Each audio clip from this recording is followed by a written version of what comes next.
Berdasarkan materi dari mata kuliah pendidikan karakter serta anti korupsi, ada beberapa pokok bahasan yang akan saya jelaskan.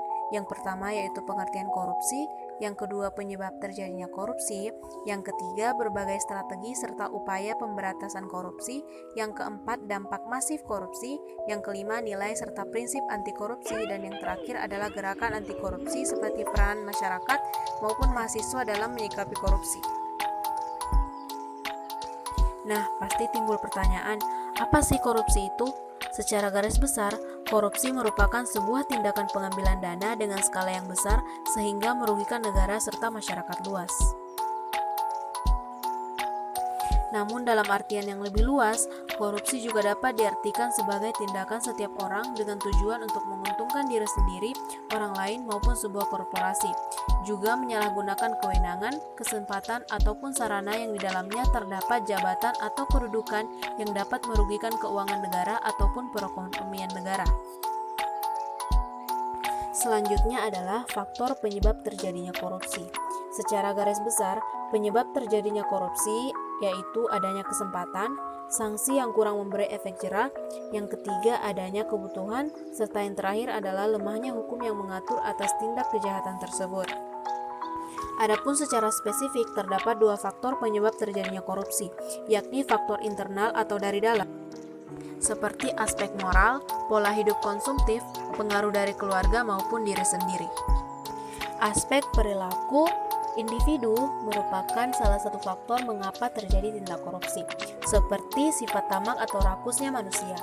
Banyak dari pelaku korupsi melakukan tindakan seperti ini dalam keadaan mereka sudah berkecukupan dan memiliki harta berlimpah. Mereka hanya ingin terus memperkaya diri dan terus menginginkan harta. Dan yang kedua adalah moral yang kurang kuat.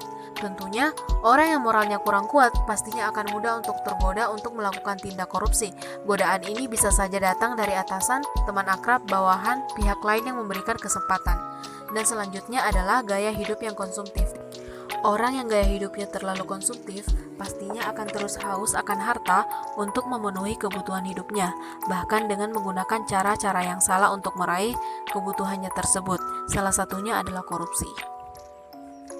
Nah, faktor yang kedua adalah faktor eksternal atau faktor dari luar, seperti faktor politik, faktor hukum, faktor ekonomi, serta faktor organisasi. Faktor yang pertama adalah faktor politik. Kenapa sih politik menjadi salah satu penyebab terjadinya korupsi? Karena ketika terjadi instabilitas politik atau ketidakstabilan politik, maka tindakan korupsi ini sangat banyak terjadi. Terlebih lagi bagi para tokoh politik yang ingin memiliki kekuasaan dan adanya dorongan pribadi untuk memperkaya diri, maka mereka sangat berpeluang untuk melakukan korupsi tersebut. Menurut ahli Susanto, korupsi pada level pemerintahan adalah dari sisi penerimaan, pemerasan uang suap, pemberian perlindungan, pencurian barang-barang publik untuk kepentingan pribadi yang tergolong korupsi yang disebabkan oleh konstelasi politik. Faktor yang kedua adalah faktor hukum. Tentunya hal ini menjadi salah satu penyebab terbesar mengapa tindakan korupsi sangat marak terjadi.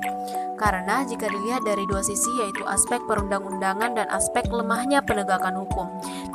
Tidak baiknya substansi hukum mudah ditemukan dalam aturan diskriminatif dan tidak adil, rumusan yang tidak jelas dan tegas. Tentunya hal ini sangat mempengaruhi terjadinya tindakan korupsi serta meningkatnya tindakan korupsi tersebut. Karena jika aturan atau hukum yang mengatur tindak korupsi ini saja sudah lemah dan terkesan tidak tegas, maka tentunya pelaku akan terdorong untuk melakukan korupsi.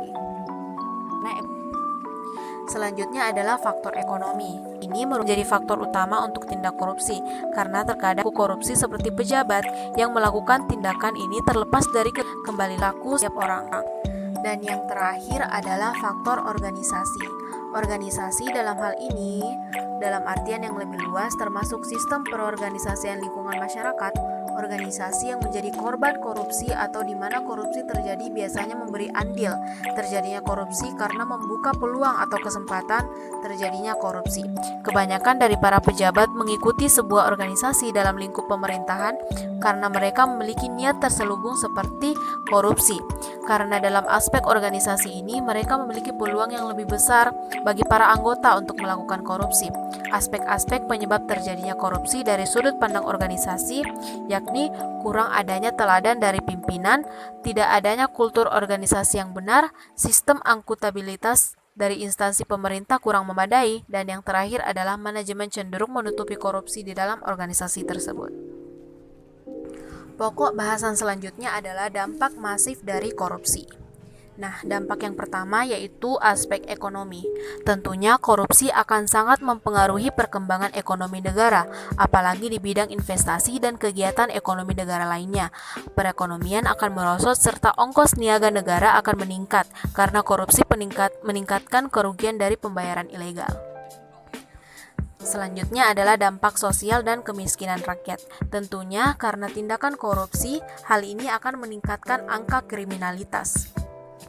Aspek yang ketiga adalah otoritas pemerintahan atau matinya etika sosial politik.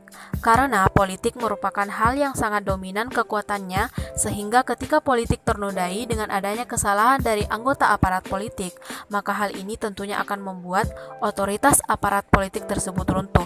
Tidak efektifnya peraturan dan perundang-undangan, birokrasi yang tidak efisien, padahal fungsi birokrasi itu untuk memberikan pelayanan kepada publik. Selanjutnya adalah dampak terhadap politik dan demokrasi. Munculnya kepemimpinan yang korup, serta hilangnya kepercayaan masyarakat terhadap esensi demokrasi itu sendiri. Esensi demokrasi yaitu dari rakyat, untuk rakyat, dan oleh rakyat. Tentunya karena korupsi tersebut memberi dampak masyarakat kehilangan kepercayaan dari pemerintahan, serta hancurnya kedaulatan rakyat. Selanjutnya adalah dampak terhadap penegakan hukum. Tentunya korupsi menghambat peran negara dalam penguatan alokasi, menghambat negara dalam melakukan pemerataan akses dan aset, memperlemah peran pemerintah dalam menjaga stabilitas ekonomi dan politik, serta yang paling penting adalah hilangnya kepercayaan rakyat terhadap lembaga negara. Poin selanjutnya adalah dampak terhadap pertahanan dan keamanan negara. Karena korupsi, tentunya hal ini membuat negara Indonesia rawan dimasuki oleh negara asing karena terbatasnya alat-alat yang memadai, karena biaya yang terbatas akibat dari korupsi tersebut. Lemahnya garis batas negara, menguatnya sisi kekerasan dalam masyarakat karena frustasi dalam menghadapi kerasnya kehidupan. Masyarakat menjadi sangat apatis dengan berbagai program dan keputusan yang dibuat oleh masyarakat. Poin yang terakhir adalah dampak kerusakan pada lingkungan. Karena korupsi, hal ini dapat membuat kualitas lingkungan menurun dikarenakan penegakan hukum. Faktor utama kerusakan lingkungan seperti hutan dan lain-lainnya, kerusakan lingkungan ini tak ada aturan yang mengaturnya, seolah tak ada hukum yang berlaku. Menurunnya kualitas hidup manusia karena lingkungan yang kurang baik. Pokok bahasan selanjutnya adalah nilai serta prinsip anti korupsi.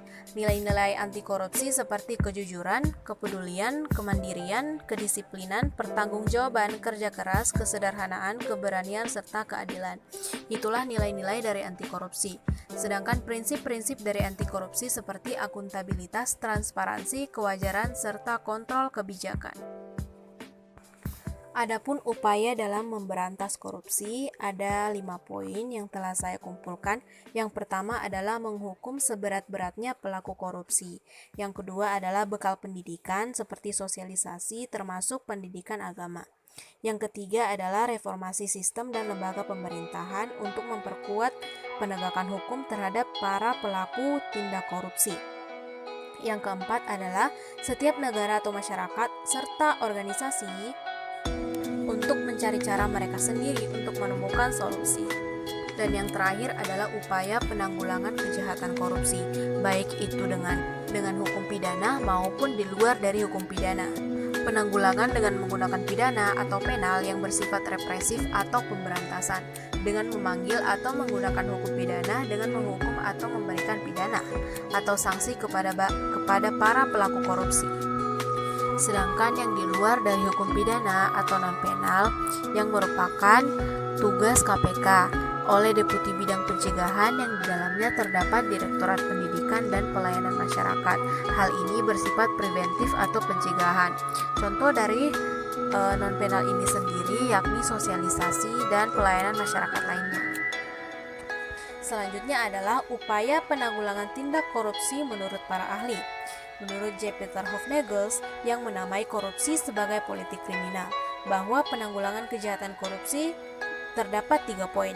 Yang pertama adalah pidana atau criminal law application dengan pemberian sanksi kepada para pelaku korupsi. Poin yang kedua adalah pencegahan tanpa hukum pidana atau prevention without punishment. Contoh dari poin kedua ini yaitu pelayanan masyarakat maupun sosialisasi serta pemberian edukasi mengenai tindakan korupsi serta dampak buruk yang diberikan. Poin yang terakhir adalah mempengaruhi atau mengubah pandangan masyarakat mengenai kejahatan korupsi tersebut. Pokok bahasan selanjutnya adalah berbagai strategi serta upaya pemberantasan korupsi. Nah, terdapat 5 poin lagi. Yang pertama adalah pembentukan lembaga anti korupsi. Saran bagi masyarakat yang hendak mengkomplain apa yang dilakukan korupsi serta sebagai edukasi bagi masyarakat.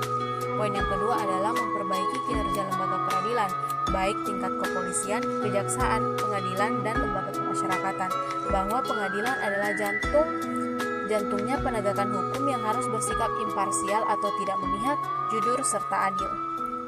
Yang ketiga adalah reformasi birokrasi dan reformasi pelayanan publik, yang merupakan salah satu cara untuk mencegah korupsi. Transparansi biaya seperti paspor, SIM, SUP, IMB, adanya pelayanan publik yang baik untuk mencegah terjadinya korupsi karena adanya transparansi biaya. Dan yang keempat adalah memperbaiki dan memantau kinerja pemerintahan daerah, serta yang terakhir adalah berhati-hati ketika mencoblos atau mencontreng pada saat pemilu. Pokok bahasan selanjutnya adalah peran mahasiswa dalam gerakan anti korupsi. Nah, gerakan anti korupsi adalah suatu gerakan jangka panjang yang harus melibatkan seluruh pemangku kepentingan yang terkait seperti pemerintah, swasta, masyarakat, maupun mahasiswa. Peran mahasiswa dalam gerakan ini sangat mengambil bagian terpenting dari masyarakat. Beberapa gerakan dari mahasiswa terkait pencegahan korupsi ini seperti Kebangkitan Nasional pada tahun 1908, Sumpah Pemuda pada tahun 1928, Proklamasi Kemerdekaan Negara Republik Indonesia pada tahun 1945. Poin yang terakhir sekaligus sebagai penutup dari materi ini, keterlibatan mahasiswa melakukan gerakan dan memberikan dampak yang sangat banyak mengenai tindak korupsi ini, karena mahasiswa lain dapat menyuarakan idealisme serta gagasan mereka. Keterlibatan mahasiswa sangatlah penting dalam mencegah korupsi, baik itu di lingkungan keluarga, kampus, masyarakat sekitar, maupun dalam lingkungan yang skala besar.